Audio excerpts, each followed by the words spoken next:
RIP Legend.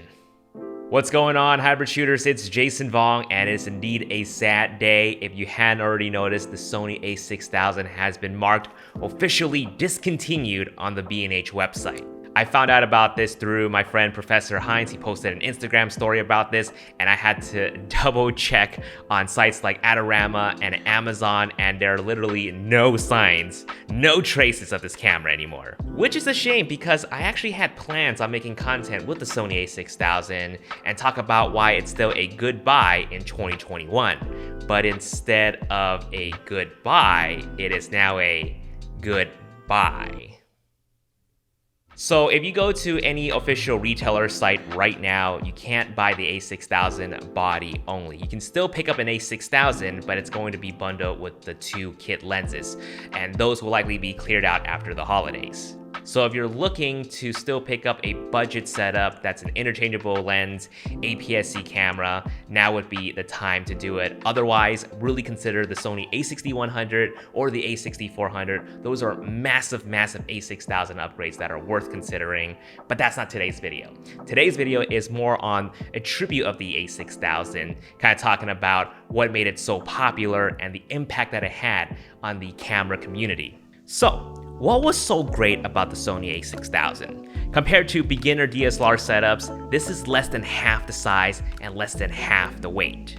And with DSLR cameras, knowing how to dial in your setting is really important. What you see in the viewfinder is not necessarily what you will get. When you first got started, how many times when you look through the viewfinder, you see a great image, you capture it, just to find out your result is either overexposed or super underexposed?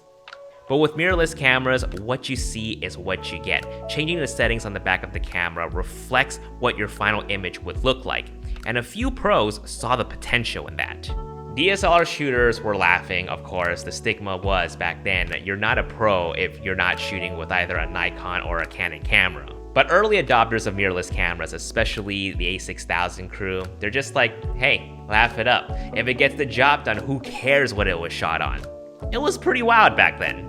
Now, I myself personally am not an early adopter. I chatted with a lot of longtime Sony enthusiasts, especially the ones that are in the Sony Artisan program, and every time they talk about the a6000, they talk really fondly about it. It's a camera that they don't sell. It's still sitting on their shelf to this day just because of how much they love it. I am someone who boarded the Sony hype train right before everything took off. This was when Sony a7S and the a7R really shook up the world back in 2015. And it was around this time that YouTube started becoming a place of education for budding photographers and filmmakers. And of course, because the pros were starting to look at Sony full-frame cameras, the popularity for these cameras sort of blew up. Now, while the full-frame stuff is great, it is expensive. So it begs the question for a lot of people, what is an alternative mirrorless camera that is almost just as good, but at an affordable price? So I like to title this chapter Growing Resurgence, just because I feel like the Sony a6000 flew under the radar for half its life. It was really 2016 and 2017, that's when the camera blew up, and timing attributed to a lot of this camera's success. Because around that time, a lot more people were coming onto the social media space to make a career for themselves. And on the meanwhile, in the pro world, we're all hyping up the Sony a7S and a7R, and people are looking up these cameras online, like what is the best for what I do? And they find that the pricing to get these cameras were a little bit too high. So they're like, okay, what's the next best alternative? What is the budget alternative? So then reviewers started to look into the a6000, kind of talking about what this camera can do for the mass, and there will be other people out there devising tutorials around this camera, how to get the pro look on the budget option, and talking about the lenses that they can pick up to do the work that most people would need it to do. Sony got really popular, but this was what most people could afford. And thanks to reviews, this remains to be Sony's top-selling mirrorless camera for the last 3 years. Until now. Even I talked about how this is still a great buy in 2020. Photos are still just as good coming out of this camera even by today's standard, and that's because it's a 24 megapixel interchangeable lens APS-C camera that can shoot RAW and JPEG up to 11 frames per second. It can shoot 1080p full HD, and it has hybrid autofocus, so the autofocus is fast in both photo and video mode. In photo mode, you have face autofocus and static eye autofocus, and it still uses an SD card, which we still all use today. One of the things that people really enjoy about the a6000 camera was the built-in app store. You can buy a time-lapse app and put it into your a6000 to do time lapses. And the entire camera itself is good enough for a lot of people, especially those who are just looking for a good photography camera. And the quality of images really hasn't changed, right? If you want a different look, use a different lens. If you want to upgrade your setup, just buy a better lens. And depending on what you can buy, it could be just as good as using a full frame setup. One can argue. However, it is the quality of life when you upgrade to the newer models of Sony cameras that has changed a lot. Since 2018, 2019, if you buy the a6100, a6400, you get 4K videos up to 30 frames per second with no overheating issues. You can shoot 1080p up to 120 frames per second. And the biggest thing about these cameras is that the colors look amazing straight out of camera in both photos and videos. And with the popularity of vlogging, the flip-up screen definitely made the a6400 incredibly popular when it first launched. And of course, the newer cameras have a mic jack, so you can put a mic for better audio. And not only that, I think the biggest upgrades when we're talking about the newer Sony a6000 cameras is that the autofocus is crazy good. We now have continuous face and eye autofocus in both photo and video. Okay, maybe just the a6600 for eye autofocus in video.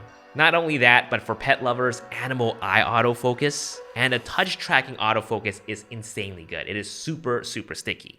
But despite all of that, new users will still choose the Sony a6000 just because of the affordability and just because it's good enough.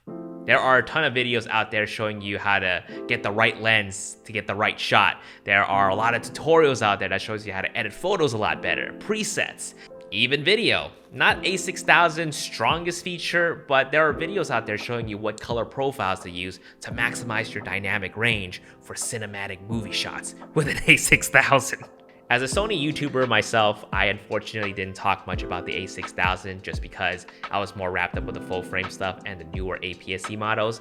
But people who do talk about the a6000 on YouTube, I've seen them score way higher views and gaining subs way faster than me just because they specifically focus on the a6000.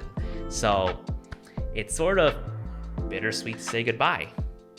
It's almost like the end of an era for me, you know, as a creator on YouTube, because we're gonna see a lot less content produced around the a6000 simply because new users who are coming in, they won't be able to buy this camera unless they buy it off eBay, of course. But the mass that goes to Best Buy, B&H, Adorama, they're not gonna see this camera on the storefront anymore. So the next budget option is gonna be opened up for either the a6100 or the a6400.